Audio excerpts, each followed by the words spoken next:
Sa iba pang balita, 4 na linggong bar exam sa University of Santo Tomas, mapayapang nagtapos kahapon. Naging mapayapa naman ang huling araw ng nasabing pagsusulit dahil na rin sa mahigpit na seguridad na ipinatubad ng mga tauhan ng pambansang pulisya. Ang buong ulat ihatid sa atin ng aming kasamang si Princess Habiba Sarin.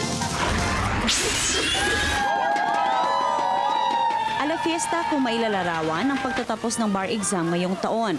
Sa labas ng UST, punuan ang mga barikada na parang may mabigat na concert na inaabangan. Ang tapat nitong mga establishmento sa kabilang kalsada, punuan naman ng mga tarpaulin na nagpapahiwatig ng simpatsya sa kanilang mga kasamahan sa fraternity. Ang iba may mga props pa tulad ng balloons at party poppers. Ang iba naman, color coding pa ang pananamit. This is the least we can do. Our barristers have hurdled 4 Sundays of November. So para masaya naman sila paglabas na we are here, full support. Sa ating panayam kay Police Superintendent Manan Caracas Muarip ng Manila Police District, sinabi nitong mas pinalawak pa ang seguridad dahil sa inaasahan na nilang mas marami ang dadagsang sympathizers ng bar takers ngayon, kaya't nagdagdag pa ito ng kanyang mga tauhan upang umalalay sa trapiko at pagpapaigting ng seguridad sa lugar.